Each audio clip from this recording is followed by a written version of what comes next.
No. I have to go. I have to review some videotapes.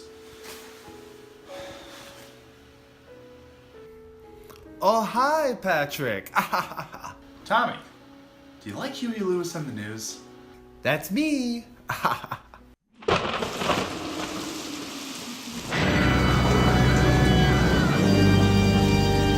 Hey everyone, I'm Nate Fischer. And I'm Dennis Stack. And this is week 5, the last review I'll be doing for this whole Halloween movies and movies to watch in the month of October. So this one we are doing John Carpenter's Halloween. Yeah, The probably original. the most classic movie to watch around Halloween time. Yeah. So Dennis and I both watched the movie again recently just to get it fresh in our minds. It's a movie I always like to watch right around Halloween time. Anyway, so Dennis, I feel like we're just going to be really complimenting this movie the entire time. Oh yeah, I'm definitely going to gush over this movie. This movie is my favorite horror movie of all time. I mean, there are movies that I like to watch, go back to, and watch some new ones during October.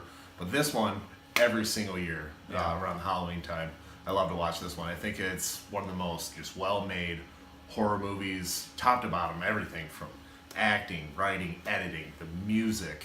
Everything about it is iconic, and it's been ripped off and copied and duplicated 1,000 times before, because this movie is that good. So that's me gushing over my favorite horror movie. Where does this rank with you?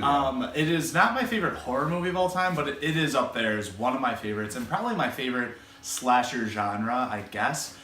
The thing about Halloween and even Michael Myers, I think it transcends the slasher genre. I think it's set up for what other horror movies will be, including like future Halloween movies, which don't capture what Michael Myers actually is. And I think this movie perfectly pronounces him as evil incarnate. This movie takes its time so perfectly. The pacing is so fantastic, and it is genuinely a frightening movie even today.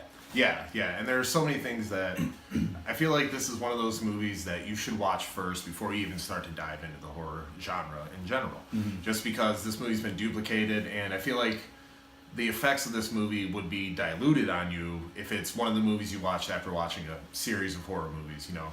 There's so many things, just the tension building. I mean, so many great little moments, like when Michael's just standing there on the street. Yeah. And the girls are walking towards him, and he goes behind the bush, and you're like, don't go behind the bush, that's the killer. Yeah. And just great tense moments like that. Like when she's staring out the window in the clothesline, and Michael's there, and then he's gone. Just so many moments. And that's most of the movie. Yeah. Like, Michael is stalking, and he just wants to watch. He just wants to look. And even after the very first kill you actually see him do on camera, I think that's one of the most eerie moments where he just stands there and tilts his head a little bit to observe his work. Mm-hmm. He just likes to creep people out. He just wants to, like, he's stalking his prey almost as if not even a human being, but a creature. Yeah, a more predator. So. Yeah, exactly. Babysitters. Yeah. One thing that I noticed upon reviewing it is the sound and the sound design and editing is unbelievable. Not only is the score, the music, just flawless. The music that John Carpenter made for this is just so obviously iconic now, but just fits the movie perfectly. And also the breathing. The breathing is a very, very big part of this, and I never really thought it was up until the last time I watched it. Is that inside the mask breathing you hear, even on the last frame, it almost like increases in volume before it cuts to credits. Yeah, and I just think that this movie was masterfully crafted by John Carpenter. I mean, right from the opening shot, when you got that long take of the first-person view of Michael, I mean, that's like one of the first times you really get fully immersed into the killer's mind. You get to see it all happen from their point of view. And it's very disturbing, that opening scene. And then that just sets the tone for the rest of the movie. Just, like I said, my favorite horror movie of all time. Yeah, and this is before, 1978. There aren't found footage movies everywhere. So this was different for people to see this first-person view of all this horrific things happening. So it was very progressive for its time and is still incredibly effective today. We're both huge fans. It's your favorite. How scary is it? Rate it. 1 to 5, scary scale, what do you think? Yeah, like I said, I've seen this movie at least 20 times. I watch it every year, and it still creeps me out. It still just gives me the chills, and it makes me a little weary to turn the lights off, after watching it. Yeah. So even after watching it so many times, I still gotta go pretty high. I'm gonna give this one a 4.5 out of 5. Yeah. On the scary scale. Yeah, I'm gonna go 4 out of 5, which is the scariest of the movies I reviewed in this whole series. But it is, like you said, you don't want to turn the lights off. That mask is still effective.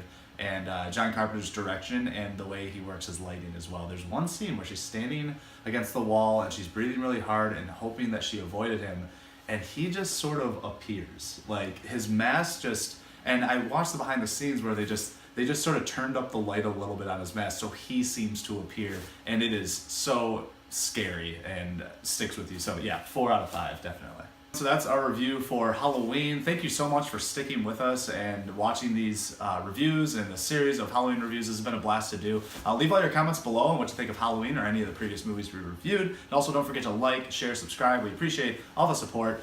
Keeping with this whole trend of what I did for October, you can look forward to in the holiday time, in the month of December, Dennis is going to be doing reviews of classic holiday movies. That's right. Just in similar vein of this series, I'm going to be reviewing classic holiday movies, and I'm going to be rating them on a scale, the feel-good scale. Like, what's a good feel-good Christmas movie, gather family around the TV and watch? Yeah, and I'll hopefully join you for 1 or 2 of those. Oh, yeah, look forward to it. So, thanks again, and remember, There's no place like the theater.